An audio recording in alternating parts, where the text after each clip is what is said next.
विद्यार्थियों, हम पढ़ने जा रहे हैं सार्वनामिक विशेषण।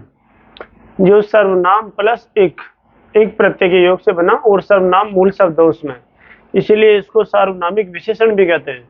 वैसे इसका मूल नाम तो संकेतवाचक विशेषण है या संकेतवाची विशेषण है, लेकिन यहाँ पर सार्वनामिक अथवा संकेतवाचक दो शब्द मैंने लिखे, इसलिए कई बार आपकी परीक्षा में सार्वनामिक आता है, कई बार संकेतवाची। दोनों एक ही बात है, एक ही नाम है, एक ही प्रकार है। जो आखिरी प्रकार है विशेषण का हमारे सामने, इस प्रकार हम देखते हैं परिभाषा। पहले वाले जो सर्वनाम विशेषण शब्द है, विशेषण के प्रकार है तीन, आप उनको पढ़कर अच्छे प्रकार से जान गए होंगे कि सिर्फ संज्ञा और सर्वनाम शब्दों की विशेषता बताने वाले शब्द क्या होते हैं, विशेषण। तो यहाँ पर संज्ञा और सर्वनाम शब्दों की ओर संकेत किया जाएगा, संकेत के माध्यम से उनकी विशेषता बताई जाएगी। बस इतना सी कि इसमें फर्क है। आइए चलो हम चलते हैं, संज्ञा व सर्वनाम छोड़ते हैं इसको फिलहाल के लिए, परिभाषा को ध्यान रखें। अच्छा, ये आपको मैं स्पष्ट कर दिया पहले, सर्वनाम शब्दों से बने होने के कारण ये विशेषण है। जो इस विशेषण का ये प्रकार है संकेतवाची, ये बनता ही सर्वनाम शब्दों से है। क्या बनता है ये सर्वनाम? अभी मैं आपको समझा देता हूँ किस प्रकार से बनता है ये सर्वनाम शब्दों से, इसलिए इसको क्या कहते हैं, सार्वनामिक विशेषण कहते हैं। सर्वनाम प्लस एक, संकेतवाचक विशेष, संज्ञा, सर्वनाम, इनको छोड़िए फिलहाल के लिए, इन दोनों तीनों को छोड़ दीजिए फिलहाल। हम उदाहरण पर आते हैं, आ जाइए उदाहरण पर। उस देवी को मैं आज भी याद करता हूँ। विद्यार्थियों, आपको इतना तो पता है कि यहाँ पर कौन कौन से शब्द सर्वनाम के तौर पर प्रयुक्त हुए, क्योंकि सर्वनाम हम पढ़ चुके हैं। देखो, एक तो हुस और एक मैं, ये दो शब्द जो क्या है, सर्वनाम शब्द है हमारे सामने, सर्वनाम शब्द हैं। क्योंकि हम तो यहाँ पर पढ़ तो विशेषण रहे हैं, हमें तो विशेषण पर ध्यान देना। देखो, उस देवी को मैं आज भी याद करता हूँ। अब कोई संज्ञा शब्द भी आया होगा, क्योंकि विशेषण उन्हीं की तो विशेषता बताएगा किसकी विशेषता, संज्ञा शब्द आएगा ही नहीं। तो मैं आज भी याद करता हूँ। देखो, इस देवी से पहले उस किसी की ओर संकेत किया इसने, है ना, नाम तो नहीं लिया, लेकिन किसी की ओर संकेत किया, उस देवी को मैं आज भी याद करता हूँ। तो यहाँ पर विद्यार्थियों, या तो कहने वाला संकेत करके बताएगा किसी मंदिर की ओर या किसी देवी की ओर, या फिर पहले से जो जिनको वो कह रहा है उनको पता है, तो वो कहने के हिसाब से कह रहा है कि उस देवी को मैं आज भी याद करता हूँ। तो ये सिर्फ एक संकेत दर्शाने के लिए ये उस शब्द का प्रयोग यहाँ पर किया गया है। तो ये शब्द क्या है, संकेतवाचक विशेषण, क्योंकि ये शब्द इसकी ओर संकेत करता है कि उस देवी को मैं याद करता हूँ। कौन सी देवी को? उसको वो इशारा किया होगा, या तो या लोगों को पहले से बताओ कौन सी देवी के लिए वो कह रहा।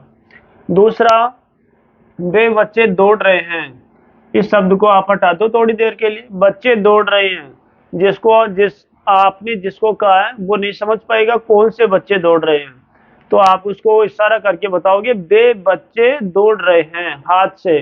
तो ये वे शब्द बच्चों की ओर यहाँ संकेत करता है, ये इशारा करता है यहाँ पर, इसीलिए तो इसका नाम संकेतवाची विशेषण है, कि वो संज्ञा शब्द की ओर संकेत करता है। विशेषण संकेतित तो करते, विशेषताएं तो बताते हैं। तो ये बच्चे शब्द यहाँ संज्ञा शब्द है, और ये वे शब्द संकेत करने के कारण संकेतवाचक विशेषण या सार्वनामिक विशेषण कहलाएगा। ये लड़की बहुत बुद्धिमती है, यह लड़की, कोई लड़की है, यह वह में फर्क यही है। यह शब्द पास की वस्तु व्यक्तियों के लिए काम आता है, और वह दूर के व्यक्ति और वस्तुओं के लिए काम आता है। कोई लड़की पास होगी वो तो नजदीक, मतलब तो उसके लिए कहा हुआ है ये लड़की बहुत बुद्धिमती है, उसकी ओर संकेत किया गया, इशारा किया गया, ये लड़की बहुत बुद्धिमती है। तो यह शब्द यहाँ पर सार्वनामिक विशेषण या संकेतवाचक विशेषण का काम करता है। उस आदमी को यही बुला लो, उस आदमी को कहा होगा, उस आदमी को हाथ से इशारा कर दिया होगा, या बताया होगा कि उस आदमी को आप मुंह से इशारा कर दिया होगा कि यही बुला लो। ये शब्द हमारे पास सार्वनामिक विशेषण है, संकेतवाचक विशेषण है। विद्यार्थियों, ध्यान देने की बात यहाँ पर यही है, कई बच्चे जो वीडियो को लगातार देख रहे हैं, रोजाना देखते हैं, हर वीडियो को देखते हैं, सर्वनाम को उन्होंने पढ़ा है, तो वो ये सोच रहे होंगे सर जो ये शब्द आपने गोले लगाए, तो ये तो सारे के सारे सर्वनाम शब्द है और सर्वनाम शब्दों में जाते हैं, तो फिर यहाँ पर ये विशेषण के तौर पर भी प्रयुक्त हो रहे हैं, तो फिर आखिरकार हम पहचान कैसे करेंगे? इनकी पहचानने का तरीका विद्यार्थियों बहुत आसान और सरल तरीका है। आपने पढ़ा होगा सर्वनाम, उसमें हम जब सर्वनाम पढ़ रहे थे, निश्चयवाचक सर्वनाम उसमें आए थे ये शब्द। देखो जब किसी निश्चित, ये उसमें अन्य अन्य पुरुष में पुरुषवाचक सर्वनाम के शब्द भी है ये। वहां पर देखो निश्चयवाचक सर्वनाम में जब हम किसी चीज के निश्चित होने के बारे में बताते हैं ना, निश्चित होने के बारे में, तो निश्चयवाचक में जाते हैं। लेकिन ध्यान रखो विद्यार्थियों, यहाँ पर संज्ञा शब्द नहीं है निश्चयवाचक सर्वनाम में। ये यहाँ पर संज्ञा शब्द आ रहा देवी। उस देवी को, इसकी यही पहचान है सार्वनामी विशेषण की, संकेतवाचक विशेषण की, कि इसके साथ में संज्ञा शब्द अवश्य आएगा। आप यहाँ पर जो भी प्रकार आप देख सकते हो, ये संज्ञा शब्द देवी, ये बच्चे संज्ञा शब्द, ये लड़की संज्ञा शब्द, और ये आदमी संज्ञा शब्द, यहाँ पर सारे के सारे संज्ञा शब्द प्रयुक्त हुए हैं। जबकि निश्चयवाचक सर्वनाम में संज्ञा शब्द साथ में नहीं आता, इन्हीं का बना देते हम निश्चयवाचक सर्वनाम।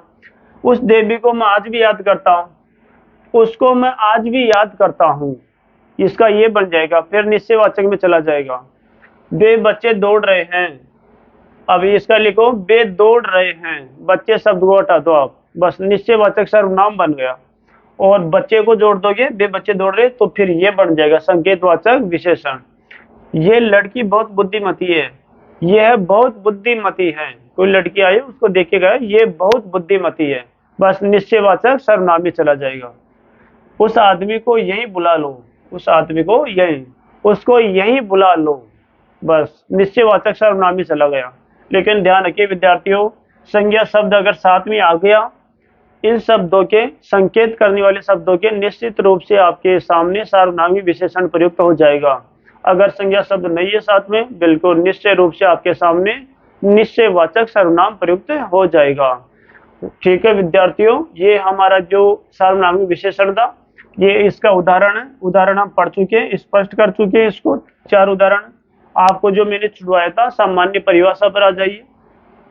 संज्ञा व सर्वनाम शब्द की ओर संकेत करने वाले, बिल्कुल संज्ञा और सर्वनाम शब्दों की ओर संकेत कर रहे हैं। ये संज्ञा शब्द सारे संकेत करने वाले शब्द सार्वनामिक के संकेतवाची विशेषण कहलाते हैं। बिल्कुल यही तो वो शब्द है जो संकेत कर रहे हैं किसकी ओर, संज्ञा और सर्वनाम की ओर, इनकी ओर ये संकेत कर रहे हैं, इसीलिए तो ये सार्वनामिक के संकेतवाचक विशेषण। दूसरा, सर्वनाम शब्दों से बने होने के कारण, ये आपको मैं पहले बता दिया हूं, ये शब्द जो होता है सर्वनाम शब्दों से बने होते हैं। ये शब्द जो ये संकेतवाची विशेषण है ना, ये सर्वनाम शब्दों से बने होते हैं। ये है ही सर्वनाम शब्द मूल रूप में, तो सर्वनाम शब्दों से बने होने के कारण इनको सार्वनामिक विशेषण कहते हैं। बिल्कुल सही है, सर्वनाम प्लस एक प्रत्यय के योग से ये मिलकर बने हैं, इसीलिए तो इनको सार्वनामिक विशेषण भी कहते हैं। संकेतवाचक विशेषण संज्ञा शब्द के साथ प्रयुक्त होता है। बिल्कुल ये बात आपको मैं पहले उदाहरण पढ़ाते समय ही बता चुका हूं कि इनके साथ में संज्ञा शब्द का आना अनिवार्य है। बिना संज्ञा शब्द के ये निश्चयवाचक सर्वनाम में चले जाएंगे। तो आपको ये बात अच्छी तरह से समझ लेनी है, नहीं तो फिर आपके लिए एक उलझन का, असमंजस्य का काम हो जाएगा। बिना संज्ञा शब्द के प्रयुक्त होने पर वह निश्चयवाचक सर्वनाम में चला जाएगा, बन जाएगा। तो इस प्रकार से विद्यार्थियों आप इनको उतार सकते हो, और इनको अच्छी तरह से मैं उम्मीद करता हूं आप समझ गए होंगे। तो इस प्रकार से ये जो हमारा सर्वनाम था, इसका ये चौथा प्रकार था, मतलब 4 प्रकार, गुणवाचक, संख्यावाचक, परिमाणवाचक और ये सार्वनामिक या संकेतवाचक विशेषण।